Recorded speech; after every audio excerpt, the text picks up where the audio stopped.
হাসপাতালের সামনের যে চিত্র সেটি আপনারা দেখছেন যে অসংখ্য জনতার ভিড় কিন্তু এখানে আমরা দেখছি, উপস্থিত মানুষজন কিন্তু এখানে রয়েছেন। উসমান হাদির এই গুলিবিদ্ধ হওয়ার খবর শুনে কিন্তু তার সমর্থক এবং ভক্তরা কিন্তু ছুটে চলে এসেছেন ঢাকা মেডিকেল কলেজের সামনে। যে চিত্র সেটি যদি দেখাই, এই মুহূর্তে কিন্তু উসমান হাদির ভক্ত সমর্থকদের ভিড়। আসলে কিভাবে গুলিবিদ্ধ হয়েছে, কারা গুলি করেছে এখনো পর্যন্ত তা নিশ্চিত হওয়া যায়নি, তবে আমরা একটু জানার চেষ্টা করবো। আসলে এখানে একজন কথা বলছেন। রাজনীতির মাঠ প্রেম ধ্বংস করার চেষ্টা করেন না, তরুণদেরকে আবার খেপাইয়েন না। খেপাইলে কিন্তু কেউ ঘরে ঘুমাতে পারবেন না নিশ্চিন্তে। আমাদেরকে মারার জন্য যারা উঠে পড়বেন তারাই কিন্তু ভবিষ্যৎ ধ্বংস হবে। ধন্যবাদ। পরবর্তী তথ্য আপনারা জেনে নেবেন। হ্যাঁ, এটা তো অবশ্যই পরিকল্পিত। এটা পরিকল্পিত তো, এটা নিশ্চিত। এটা তো আপনারা এখানে অনিশ্চিত কিছু না। এটা তাকে মারার চেষ্টা, যেহেতু সে ব্যাপক মানুষের জনপ্রিয়তা পাচ্ছে। ঢাকা ৮ আসন মানুষের একটা গুরুত্বপূর্ণ জায়গা। এখান থেকে দর্শক, যেমনটি জানাচ্ছিলাম, এখানে একজন উসমান হাদির একজন কর্মীর সাথে আমরা কথা বলছিলাম। তিনি যেমনটি জানাচ্ছিলেন, তারা আশঙ্কা করছেন যে ঢাকা ৮ আসনে স্বতন্ত্র প্রার্থী হিসেবে নির্বাচন করার ঘোষণা দিয়েছেন উসমান হাদি। সেই লক্ষ্যে কিন্তু তিনি প্রচারণা চালাচ্ছেন। সেজন্য তারা যেমনটি বলছেন যে তারা আশঙ্কা করছেন যে তাকে প্রতিপক্ষ মনে করে এরকম গুলি করা হতে পারে, এরকমটা বা পূর্বশত্রুতার জের ধরে তাকে গুলি করা হতে পারে, এরকমটা কিন্তু জানাচ্ছিলেন তার একজন সমর্থক। আমরা সরাসরি তার কাছ থেকে জানার চেষ্টা করব যে আসলে কি ঘটেছিল উসমান হাদির সাথে।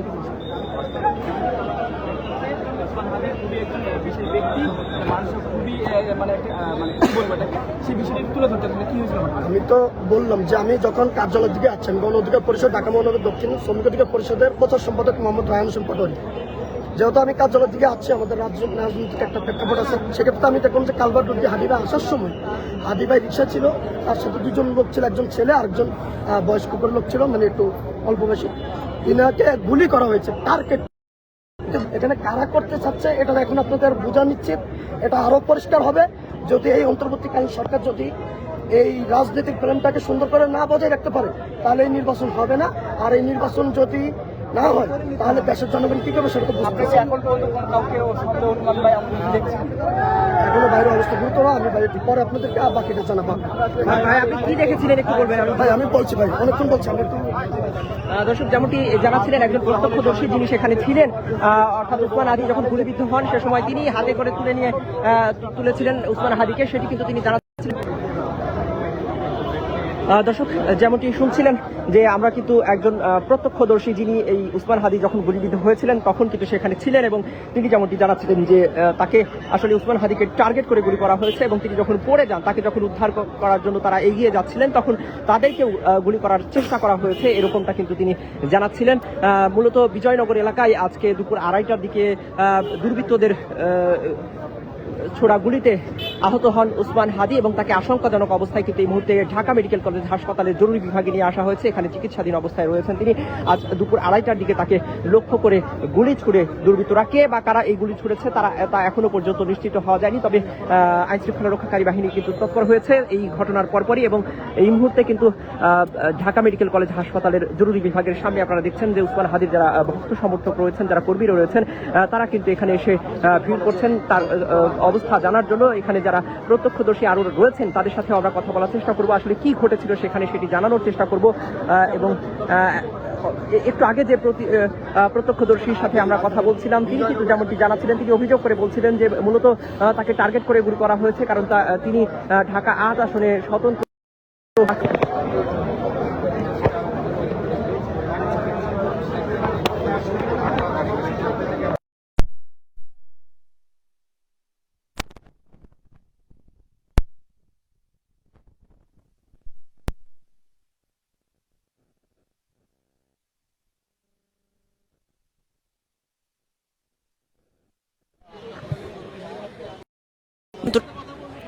ঢাকা মেডিকেল কলেজ থেকে আসলে সর্বশেষ এমন সময় দুইজন বাইক থেকে ভাইয়ের মাথায় গুলি করেছে।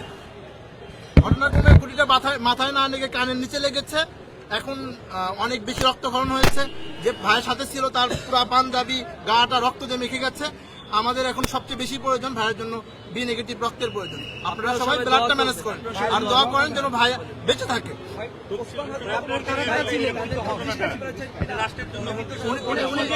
অবশ্যই রাস্তার জন্য হুমকি স্বরূপ।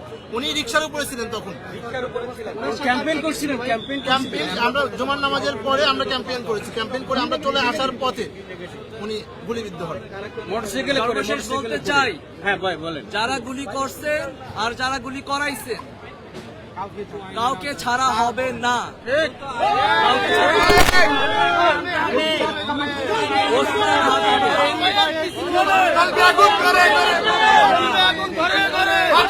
কিছু হলে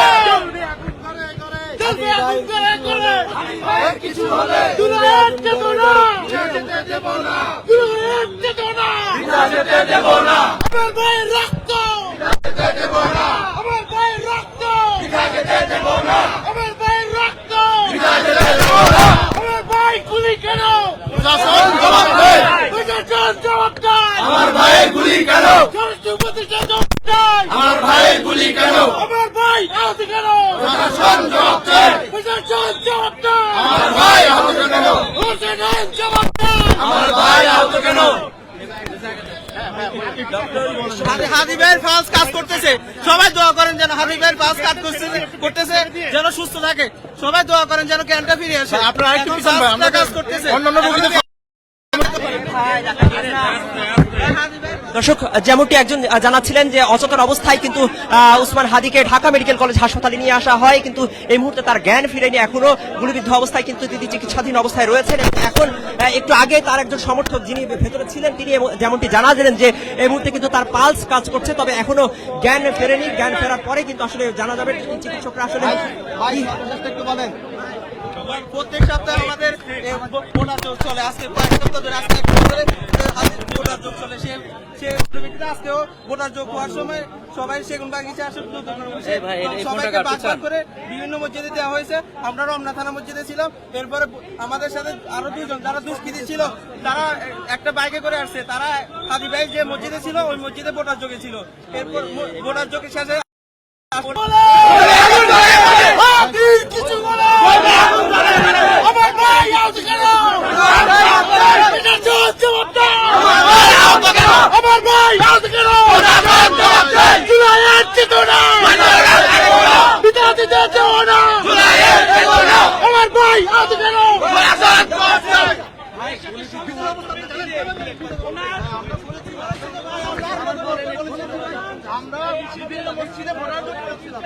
দর্শক, যেমনটি শুনছিলাম এই উসমান হাদিকে লক্ষ্য করে গুলি ছোড়া হয় এবং এই ছোড়া গুলিতে অর্থাৎ এই দুর্বৃত্তদের ছোড়া গুলিতে আহত হন শরীফ উসমান হাদি এবং তাকে আশঙ্কাজনক অবস্থায় অচেতন অবস্থায় কিন্তু ঢাকা মেডিকেল কলেজ হাসপাতালে নিয়ে আসা হয় এবং এই মুহূর্তে কিন্তু তিনি সেখানে চিকিৎসাধীন রত অবস্থায় রয়েছেন।